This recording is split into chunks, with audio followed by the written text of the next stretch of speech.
예, 우리 서로 인사하시면서 주 안에 사랑하고 축복합니다.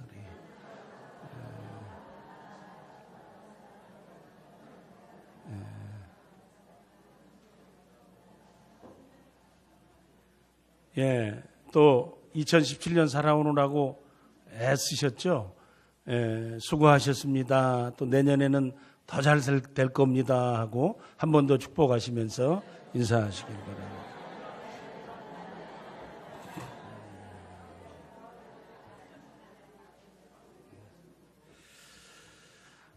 예. 혹시 아마 개인적으로 다들 화장품이라고 하긴 좀 그렇고 향수를 하나씩 쓰시는 게 있나요? 향수? 혹시 뭘 쓰시나요? 예, 그거 쓰시죠. 예. 근데 사람들이 많이 좋아하는 향수가 예, 여기 지금 영상에 뜰 향수라고 그래요. 샤넬 5. 뭐 돈이 한 10만 원 정도 하고 50ml 아주 조그만 거, 조금 큰 거는 약간 더 비싸고. 세계에서 가장 비싼 향수가 얼마 정도 되냐 그랬더니 참 어떻게 그렇게 비싼 것도 있더라고요. 100만 불. 100만 불이 100만 불. 100만 불이면 약 11억 얼마예요? 향수 한 병에. 받으려면은 이 정도 받아야 되죠. 예. 근데 딱 하나밖에 없어요, 세상에. 2011년도에 만들어진 DKNY 회사에서 골든 델리셔스 밀리언 달러스 프레그넌스 바럴이라고 이름도 거기에 밀리언 달러 향수라고 써 있어요. 그런데 아주 골든 델리셔스 무슨 향수가 맛있어? 어쨌든 무슨 황금처럼 맛있고 어쨌든 100만 불인데요. 향수가 100만 불이 아니고 향수병이 다이아몬드로 돼 있어요. 아, 그래서 그랬구나. 그렇죠. 어떻게 무슨 향수가 100만 불짜리 있겠어요? 향수병을 어떻게 하느냐에 따라서 100만 불. 예, 100만 불. 예. 이 선물을 받을 수 있는 사람은 세상에 딱 한 사람밖에 없어요. 그러니까 우리는 아니겠죠. 예, 감사하십시오. 이거 100만 불짜리 받고 나면요 얼마나 종으로 살아야 될지 몰라요. 그러니까 감사합니다. 안 주셔서. 향수, 펄퓸이라고 하는 거는 이렇게 연기를 내어서 그 과정을 통과한다라는 뜻이 있습니다. 그러니까 옛날부터 사람들은 신에게 나갈 때 제일 먼저 뭐 하는 모습이 있죠? 옛날 우리 할머니 할아버지도 다 뭐 했어요? 목욕 제기하죠. 새벽에 있나 갖고 겨울에도 씻으시죠. 쪽머리 쫙 하시고 그다음에 옷 입고 절하시잖아요. 그 다음에는 원시 부족들이라도 신에게 나갈 때 자기가 가지고 있는 냄새가 좀 부정하다고 생각해서 이렇게 향나무를 피워서 자기 몸을 가리거나 아니면 그 잎을 찧어서 자기 몸에 바르거나 하는 행위들을 했다고 합니다. 근본적으로는 기원이 종교성이 상당히 강한 것이 이 향수 쪽입니다. 이게 산업화되기 시작한 것은 17세기랍니다. 17세기. 루이 14세가 때에 가장 많이 이 향수가 개발이 됐는데 그때 향수는 몸에 뿌리기 위한 게 아니라 가죽의 냄새를 없애기 위해서 향수를 썼답니다. 그래서 가죽 제품으로 활성화시켜 갈 때 보통 이렇게 가죽에는 각기 그 동물이 가지고 있는 냄새가 있잖아요. 그것을 적절하게 빼기 위해서 향수를 썼답니다. 그게 19세기 중엽쯤 오면서 향수의 필요성을 사람들이 인식하고 그때부터 향수가 사람들에게 많이 쓰여지기 시작했는데 그러다 보니까 일반적으로 향수는 다 천연향수였는데 사람들이 필요하다 보니까 이제 꽃이라든지 모든 자연으로서의 필요가 너무 많아지잖아요. 그래서 안 되겠다. 그래서 그때부터 향수를 어디서 이렇게 만들어내기 시작했냐면 석탄으로부터 뽑아내기 시작했대요. 석탄. 여러분들이 지금 칙칙 뿌리고 계신 게 전부 석탄에서 나온 콜타르로부터 추출되어진 합성 향료입니다. 그래서 이 향수를 사람들은 휘발성 유기화합물로 분류한답니다. 뭘로 분류한다고요? 휘발성, 저도 외우기가 좀 힘들어요. 유기화합물. 사실 쉽게 얘기하면 새집에 가면 뭐가 있죠? 새집 증후군 있죠? 그러니까 이 향수가 새집 증후군하고 비슷한 거예요. 그러니까 여러분과 저는 가끔 가다가 돈 주고 사가지고 뭘 뿌리고 다니는 거예요? 자기 몸에? 예?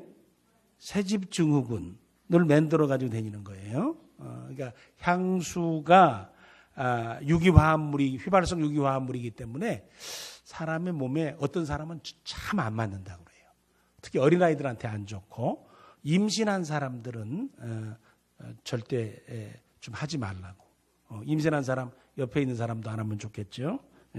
그래서 인체에 안 좋아서 사용할 때 참 주의를 해야 된다 그럽니다. 그럼에도 불구하고 사람들이 향수를 씁니다. 왜 쓸까요?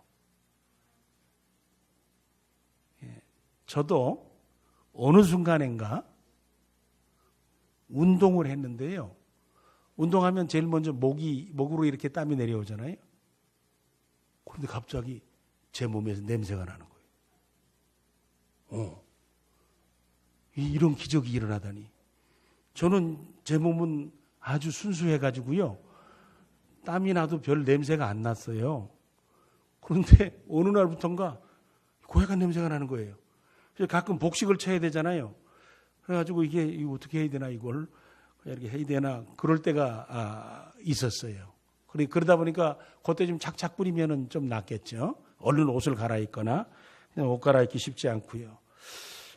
자기에게 사람들은 다 나름대로 조금씩 나는 특별한 냄새들이 있습니다. 좀 나이 들면 자연스럽게 조금씩 생기죠. 살짝 뿌리세요. 그런가 하면 또 젊은 사람들은 남자 만나러 나갈 때 이렇게 해가지고 이렇게 하고 이렇게 나가죠. 이렇게 살짝 향수를 묻히고 나가요.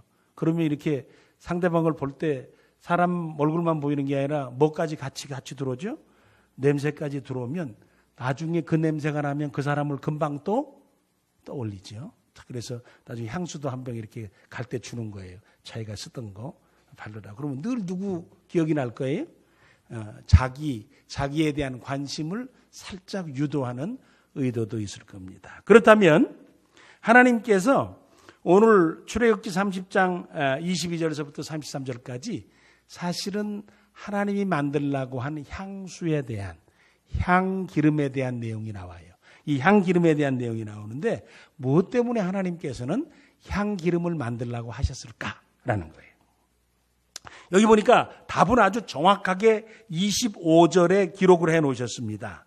하나님께서 향기름을 만들라고 하신 이유는 거룩한 관유가 되도록 하기 위함입니다. 거룩한 관유.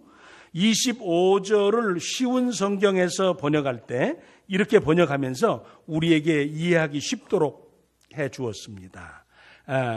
자, 같이 한번 읽어볼까요? 시작. 이 모든 것을 향료를 만들 때처럼 섞어서 거룩한 기름을 만들어라. 그것이 거룩히 구별하는 데 쓰이는 기름이 될 것이다.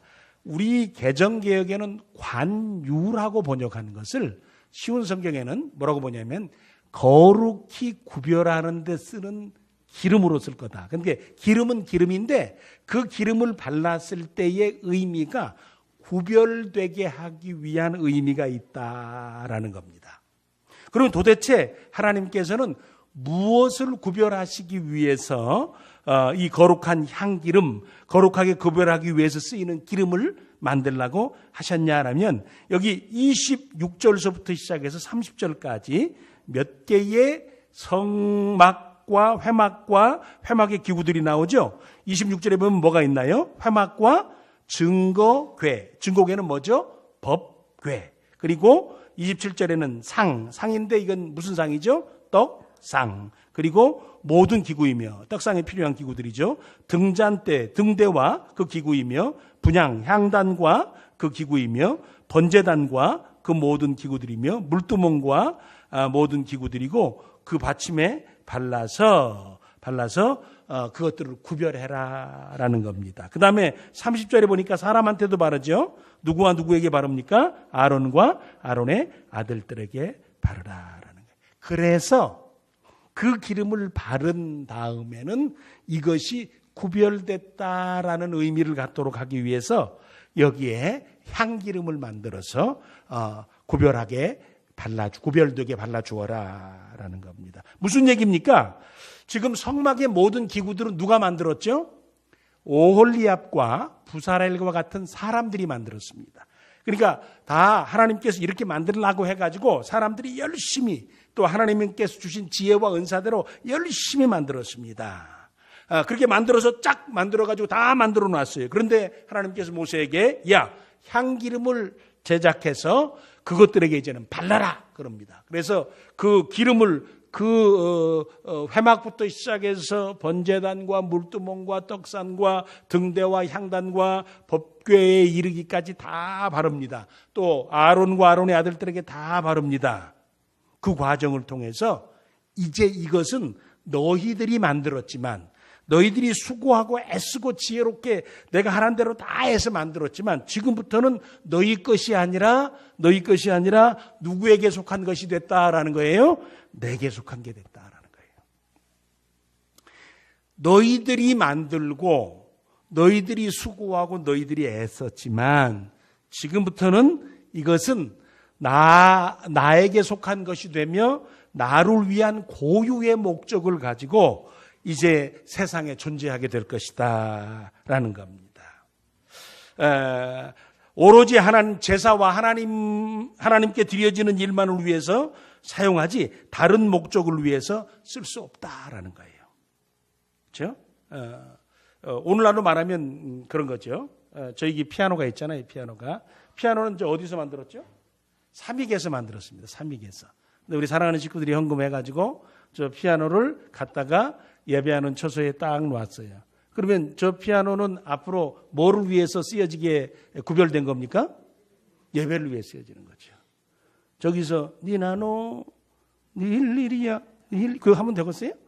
안 되죠. 다른 목적을 위해서 쓸 수 없고 저 피아노는 이제 드려져서 예배를 위해서 아름답게 잘 쓰이도록 하는 거예요. 그래서 옛날에는 이제 저 어른 목사님들 아버님 세대 지금 뭐 90, 80, 90에 100살 된 어른들은 피아노 와서 이렇게 함부로 누가 와서 애들이 와서 띵동거리고 있으면 그만해라 그러셨어요. 옛날에는 그만해라. 그리고 여기 이런 데 와서 막 놀고 예배당에 와서 막 놀고만 그래도 뛰지 마. 조용하게 댕겨. 막 좀 험하게 하셨죠. 요즘에는 쳐봐. 내가 친다고 뭐 손가락에 무좀 나겠니? 쳐봐. 막 그러지만 예전에는 좀 아주 엄하게, 아주 강하게 구별됨에 대한 의미를 상당히 주었죠. 왜? 저거는 회사에서 만든 거예요. 회사에서 만들었지만 우리가 사서 거룩한 목적을 위해서 하나님께 드린 이후에는 저것은 이제는 다른 목적을 위해서 쓰이는 귀한 물건이 됐다라는 겁니다. 교회도 마찬가지입니다. 다양한 생각을 했습니다. 우리가 비전센터를 지을 때 아마 제가 얼마나 왔다리 갔다리 하는지 우리 장로님들이 다 아십니다. 땅을 받다가 위로 갔다가 옆으로 갔다가 좌로 갔다가 뒤집었다가 엎었다가 아주 제가 그냥 별짓을 다 하고 우리 장로님들이 헷갈릴 정도로 도대체 저 양반은 뭘 생각하는가라고 하는 정도로. 왜냐하면 이거를 어떻게 해볼까, 이걸 어떻게 해볼까, 이거를 또 없앴다가 밑으로 가볼까, 위로 가볼까 하다가 나중에는 이제 무슨 생각까지 했냐면 어떤 분이 그런 얘기를 했는데 한 300억만 누가 나한테 그냥 공짜로 주면 참 좋겠는데 그럼 이렇게 사가지고 내가 제일 꼭대기에다가 저 크리스탈 웨딩홀을 하나 탁 만들어서 대박을 좀 쳐서 365일 아니죠. 365일 중에 52주는 빼야 되니까 다 대여를 해서 참 꿈의 결혼식장으로 한번 딱 옥상을 꾸며줄까 뭐 그런 생각을 했는데 딱 깨니까 그게 뭐였어요? 꿈이었더라라는 거예요. 꿈. 예, 그래서 낮에 한번 꼽았더니 좀 안 돼서 그냥 놔뒀습니다. 교회 목사인 저도 교회를 생각하면서 무슨 마음이 좀 있냐면 기능성에 대해서 생각하게 돼요. 기능성. 요즘 교회를 어떻게 좀 만들면 좋겠느냐라는 거예요. 사실 예전에는 결혼식 하면은 교회에서 하는 게 최고였고 또 교회에서 해야 참 은혜롭고 참 좋았는데 요즘에는 웬만하면 교회에서 안 하죠. 예, 안 하고 예식장에 가죠. 조명 때문에, 식사 때문에, 주차장 때문에 불편해서 교회를 사용하지 않고 편리하게 요즘에 웨딩홀이 참 잘 돼 있어서 거기서 씁니다. 그래서 혹시나 예배당을 잘 만들면 저쪽에 해 돋는 교회인가 해 뜨는 교회인가 저쪽에 그 교회는 이게 좀 잘 돼 있어서 우리 저 친구 목사 딸도 거기서 결혼을 했는데 빌려가지고 다른 교인들이 빌려서 하죠. 예, 거기서 해서 이렇게 캐더링을 해가지고 했는데 그럼 교회를 생각할 때 도대체 뭐에 관심을 가지고 맞춰야 될까? 기능성이냐 아니면 하나님 앞에 구별되어 드려진 장소로서의 예배하는 처소로서의 기능이냐라는 거예요. 할 수 있으면 두 개가 나눠져 있으면 가장 좋겠지만 할 수 없어서 동시에 무엇인가 하나만을 생각할 수밖에 없을 때에는 결국 우리에게 있어서 가장 소중한 것은 하나님 앞에 예배드리는 공간으로서 귀하게 지어서 드려야 된다라는 생각을 할 수밖에 없습니다. 주일날 저녁이 되면 문득 어떤 때는 교회가 쓸쓸하게 보여질 때가 있습니다. 이제 예배를 다 마치고 청년들까지 다 끝나고 가게 되어지면 8시, 9시, 10시쯤 교회에 있다가 보면 불이 다 꺼지고 깜깜한 교회를 보면은 참 정말 외롭고 쓸쓸해 보이거든요. 그러면 그때부터 시작해서 다시 예배가 시작될 때까지는 어찌 보면 이 큰 공간이 별 의미가 없이 낭비되어지는 것처럼 보여지는 긴장감이 우리에게 있어서 이걸 어떻게라도 뭔가라도 더 써야 된다라고 하는 강박관념이 우리 마음 가운데 들 수 있는데 저는 그러지 않아도 된다라는 생각이 마음 가운데 있습니다. 왜냐하면 이것이 단 한 번 일주일에 단 한 번 하나님께 드려지는 복된 공간이라고 할지라도 이것이 하나님께 구별되어져서 우리가 예배드리는 귀한 장소로 하나님 앞에 드려질 수 있다면 이것은 쓸데없는 낭비가 아니라 거룩한 낭비요. 또 그 과정 가운데서 다양한 방법으로 하나님 앞에 찬양과 경배를 올려드리는 그 목적스러운 일들을 감당하는 일은 너무나 소중한 일이다라는 거예요. 교회를 생각하면서도 우리는 기능성을 생각하지 아니할 수 없으나 우리가 거룩성을 먼저 생각하는 것이 우선이고 그리고 하나님 앞에서 구별되게 이 공간을 무엇을 위해서 쓰시기를 원하시는가를 먼저 생각하는 것이 우리가 해야 될 생각이다라는 거예요. 그런가 하면 다양한 상황과 과정 가운데서 우리는 교회에 속한 다른 여기에 번제단과 다른 기구들이 있듯이 교회에도 다양한 기구들 아까 이야기하면 뭐 피아노라든지 의자라든지 또 냉방기라든지 또 전기 시설이라든지 다양한 것들을 우리가 가지고 쓰고 삽니다. 이 과정 가운데서 만들어진 귀한 용어처럼 우리에게 주신 예배의 처소가 성전의 의미를 갖고 우리에게 주신 모든 기구들이 성구의 의미를 가진 채 우리가 조심스럽게 쓰는 일이 참 소중하다라는 거예요. 저희가 저희의 귀한 교회들을 관리하고 그리고 섬겨갈 때 교회 생활을 할 때 우리에게 주어진 많은 축복들과 많은 좋은 것들을 잘 유지하고 관리하는 일은 참 소중하다라는 거예요. 비품들이나 또 기타 사용해야 될 많은 것들을 지혜롭게 사용하고 책임 있게 사용하고 관심 갖고 사용하는 일은 참 소중하다라는 거예요. 저희는 지금 교회에서 상주하는 관리하는 분은 없습니다. 그래서 각기 부서가 자기가 자기 공간을 쓰고 나면 자기가 자기 정리를 해야 됩니다. 그런데 어떨 때 보면 전기가 켜져 있을 때도 있고, 어떤 때 보면 에어컨이 켜져 있을 때도 있고, 어떤 때 보면 온풍기가 켜 있을 때도 있어요. 1년에 한두 번씩이지만. 그것이 무엇을 의미합니까?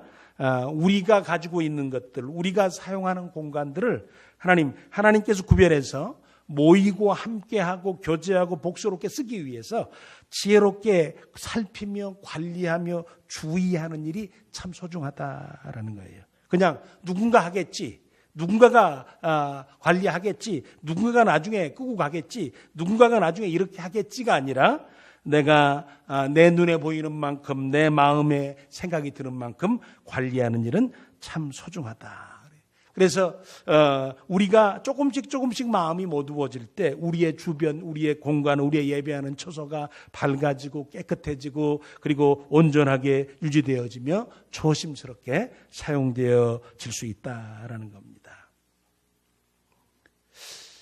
구별되어진 하나님의 것으로 기름 부으신 귀한 모습들을 저희들이 기억해야 된다라는 거예요. 그런가 하면 하나님께서 만들라 하신 향기름 재료는 여기 보니까 모략 600g, 얼마 그렇게 많지는 않습니다. 육개 300g, 창포 300g, 계피 600g, 감람 기름이 좀 많습니다. 약 4리터, 3.72리터 정도 되는데 한 hin이 올리브 4리터를 섞어가지고 향기름을 만드는 거예요. 여기 올리브는 액체였고, 모략은 액체였고, 그 다음에 올리브 기름도 액체였고, 육개나 창포나 계피가 아마 원재료를 썼을 가능성이 참 많습니다. 섞을 때 순서나 어떤 방법으로 또 추출을 하는지, 어떻게 보관하는지 정확하게 기록되어져 있지 않습니다. 새롭게 사업을 구상하고 계신 분들이 있다면 출애굽기 30장 22절서부터 33절을 한 1000번 정도 읽으시고, 아버지 도대체 어떻게 섞으셨습니까? 요 비법이 요거 뭡니까? 뭐부터 섞으셨습니까? 해가지고 아마 향수를 개발하신다면 여러분들은 아마 월 1000만 원은 11조 하시지 않을까 그런 생각을 해봅니다. 근데 이게 농담 반, 진담 반. 왜냐하면 성경에서 그 나오는 어떤 지정학적 표현을 잘 살펴가지고 석유를 발견한 사람도 있어요.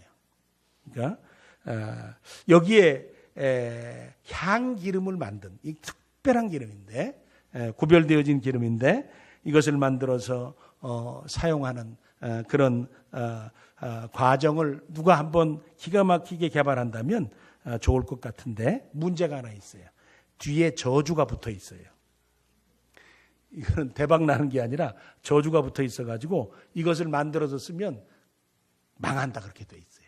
끊어진다 그렇게 돼 있어서 사업 품목은 아닌 것 같습니다. 이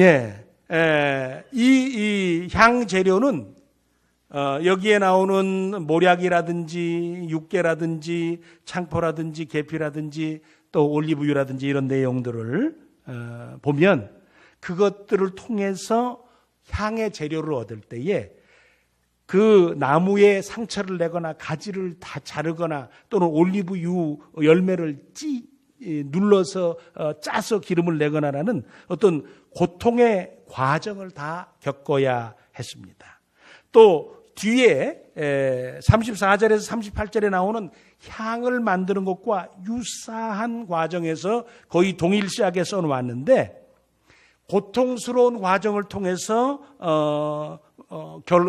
주어진 결과물을 가지고 향도 만들고 향기름도 만들었어요. 그런데 향과 향기름의 차이점은 딱 하나가 있었는데 향 재료들을 넣을 때에 마지막에 올리브유를 넣어서 그 기름을 속에 담구어서 향기름을 만들도록 하는 것입니다.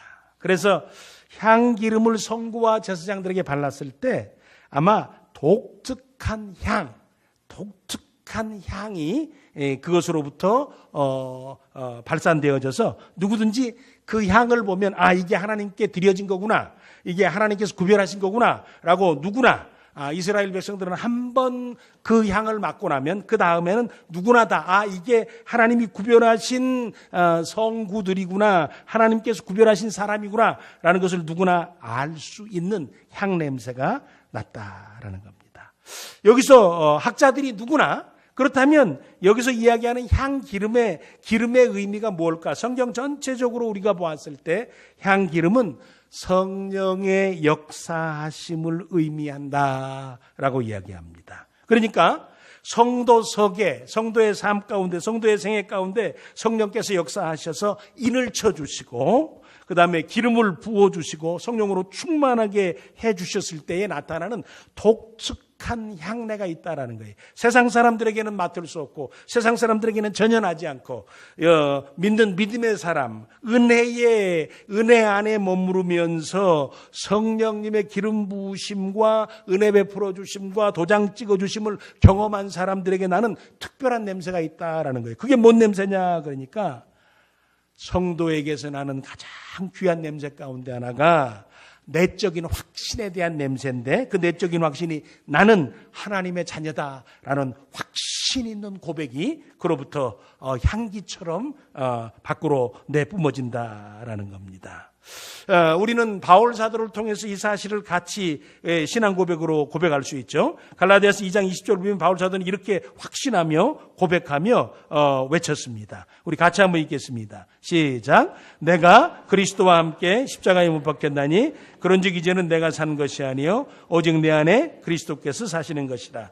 이제 내가 육체 가운데 사는 것은 나를 사랑하사 나를 위하여 자기 자신을 버리신 하나님의 아들을 믿는 믿음 안에서 사는 것이라. 그리스도인들에게는 이 확신이 있다는 거예요.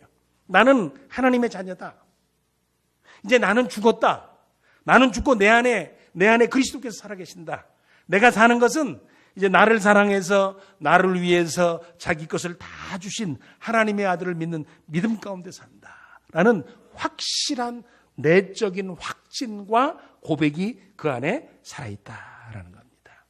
그런가 하면 외적으로는 하나님을 아버지라 부르며 찬양과 영광을 돌려드리는 귀한 모습이 있어요. 로마서 8장 14절 15절 말씀을 한번 같이 읽어보십시다. 시작. 무릇 하나님의 영으로 인도함을 받는 사람은 곧 하나님의 아들이라. 너희는 다시 무서워하는 종의 영을 받지 아니하고 양자의 영을 받았으므로 우리가 아빠 아버지라고 부르짖느니라. 우리 모두가, 우리 사랑하는 식구들 모두가 예배하는 처소에 나왔을 때 제일 먼저 하나님 아버지라고 부를 수 있는, 하나님을 아버지라 부를 수 있는, 우리가 기도할 때, 찬양할 때, 우리가 예배할 때, 우리가 우리의 예배를 받으실 아버지, 우리의 기도를 들으실 아버지, 우리의 찬양을 중에 거하시는 아버지 하나님을 향해서 우리가 마음을 열고 우리가 고백하며 그리고 내 신앙을 밖으로 표출할 수 있는 것, 그 중에 가장 중요한 것이 하나님을 아버지라 부르는 귀한 향내가 그리스도인들에게 풀풀 난다. 세상 사람은 절대 하나님을 아버지라고 부르지 않습니다. 기껏해야 신이라고 부르죠. 그런데 우리는 하나님을 아버지라고 하는 특별한 향기가 우리에게서 나온다라는 겁니다. 그리고 성령께서 우리 안에 충만하게 성령의 은혜를 부어주시면 우리 속에 열매와 은사가 생기는데, 열매를 통해서 내가 그리스도 닮아가고 은사를 통해서 주의 몸을 세워가는 놀라운 향기가 우리에게 난다. 참 1년 동안 얼마나 수고하셨어요. 나가서 돈 버느라고 수고하시고 집에 와서 애 기르느라고 애쓰시고 교회 가서 주일날 그것도 다 쉬지 아니하시고 아침부터 연습하고 찬양 드리고 교사로 봉사하고 다양한 봉사의 시간에, 예배의 시간에, 교제의 시간에, 저녁에 늑대까지 하루도 한 주도 쉬지 아니하고 정말 정성스럽게 주님의 귀한 역사에 동참해서 그리스도의 몸을 세워가는 놀라운 역사를 감당하지 않습니까?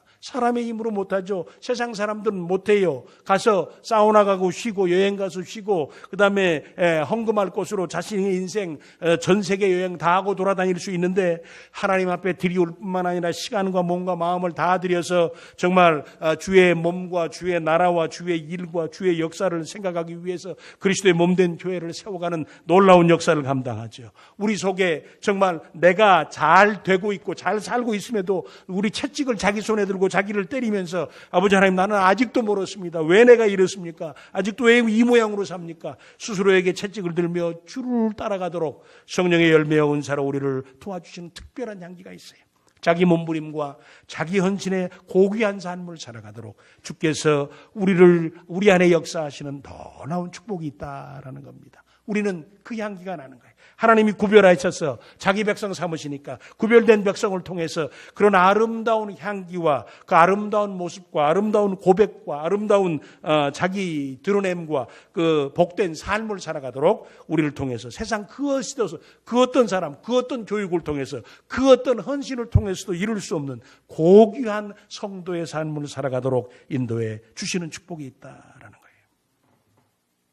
성령의 기름 부음을 받은 저와 우리 사랑하는 식구들이 이 땅의 삶을 살면서 아버지 하나님 그 그리스도께서 우리에게 주신 향내, 구별됨의 향내, 구별됨의 은혜를 먼저 우리가 누리고 그 구별됨의 향내를 세상 가운데 보여주면서 우리의 삶의 사랑스러움과 은혜로움과 고귀함을 다른 사람들에게 풍성하게 나누어 줄 수 있도록 충만한 삶을 살아가는 저와 우리 사랑하는 식구들 되시기를 간절히 축원해 드립니다. 아까 말씀 주의사항 드린 대로 향기름은 너를 위해서 쓰거나 다른 사람이 사용하도록 만들지 마라. 만약에 만들면 백성 중에서 끊어버리겠다라는 거예요. 이 끊어버리겠다라는 의미가 무서운 것이죠. 끊어버리겠다는 건 지난번에 우리 잠깐 말씀을 상든 대로 베드로에게 야 내가 네 발 씻어줄게 그러니까 주님 아닙니다. 씻을 수 없습니다. 그러니까 내가 씻을 수 없으면 상관도 없다라는 거예요. 네 인생의 이유도 원인도 결과도 나하고는 아무 상관이 없는 인생으로 네가 이제 나와 떨어진 인생이 될 것이다 라는 말이죠. 끊어져 버린다는 말은 관계가 없다는 말이고 관계가 없다는 말은 죽었다는 말이고 죽었다는 말은 내가 너의 원인도 아니고 결과도 아니고 네가 나에게 아무것도 아니시 내가 너에게 아무것도 아닌 인생으로 살게 되어진다라는 겁니다. 예수님께서 산상보훈을 통해서 그러셨습니다. 정말 나는 너를 모른다 라는 얘기를 하셨어요. 이 끊어진다는 말은 모른다라는 거예요. 너는 내 백성이 아니다라는 거예요. 이젠 너는 내 백성이 아니고 나와 전혀 상관이 없다라는 말입니다. 불법을 행하는 자여라고 이야기했어요. 그러니까 이 말씀대로 따르지 아니하고 순종하지 않은 자에게 주어지는 아픔은 자신의 삶을 살면서 하나님께서 나를 상관도 없는 인생으로 하나님께서 나를 모르는 인생으로 살아갈 수밖에 없는 아픔이 있다는 것이죠. 그래서 향기름의 원리를 바로 지키고 구별됨의 은혜를 바로 인식하고 그리고 그 삶을 살아가는 과정 가운데서 잘못된데 이 구별됨의 축복을 사용하지 아니하고 자기 자신이 참 은혜롭게 자신의 삶을 세워가는 데 써가야 된다라는 거예요. 그러면서 우리에게 예수님이 말씀하십니다. 인생에서 가장 소중한 것은 결과가 아니다라는 거예요. 인생에서 소중한 것은 내가 무엇인가를 이룬 것이 아니라 그것을 어떤 과정을 통해서 이루어갔느냐라는 것이라는 거예요. 그러니까 네가 너의 삶을 살면서 합법적인 인생으로 하나님이 인정하시는 인생으로 하나님이 축복하시고 하나님께서 상급 주실 인생으로 살려면 너는 이렇게 살아라 그러면서 성경의 맨 마지막에 요한계시록 22장 18절 19절에 이렇게 우리에게 말씀을 남겨주셨습니다. 같이 한번 읽을까요? 시작.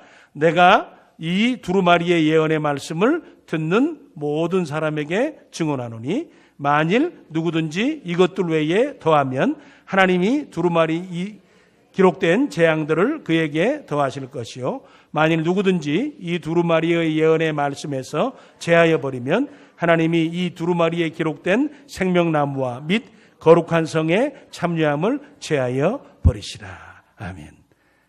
맨 마지막 말씀이에요.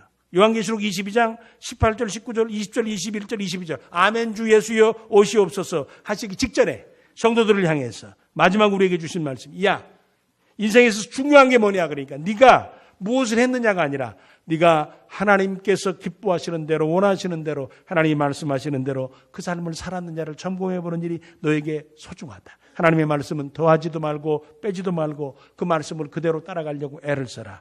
나중에 하나님께서 너에게 상 주실 때 하나님의 기준대로 주실 텐데 그 하나님의 기준대로 주실 때 하나님의 말씀을 쫓은 자에게 주시는 축복과 은혜와 즐거움이 클 것이다 라는 거예요. 저 우리 사랑하는 식구들이 한 해를 살아왔습니다. 또 우리는 우리에게 주어진 시간을 살아가야 됩니다.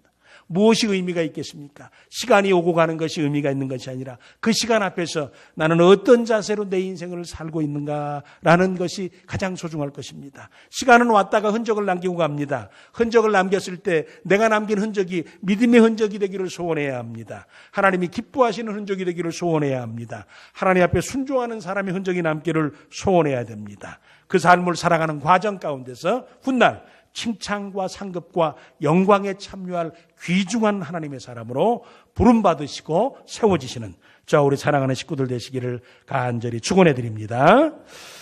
아버지 하나님 감사합니다. 부족하고 연약한 저희들이지만 한 해를 살게 하시고 저희들이 구별된 하나님의 사람으로 하나님 앞에 세워지도록 도우시며 저희들을 통해서 하나님께서 맡으시고 세상에 맞게 해주실 향내나는 인생으로 구별된 삶을 살아가도록 은혜를 베풀어 주시니 감사합니다. 이제는 구별된 백성으로 주의 말씀 위에 우리의 인생을 세우고 하나님 기뻐하실 참 복스럽고 칭찬받고 상급 있고 영광받는 하나님의 사람들로 우리의 생애가 사라지고 그리고 그 목적지를 향해서 나아갈 수 있도록 늘 인도하여 주시옵소서. 예수님 이름으로 간절히 기도를 드립니다. 아멘.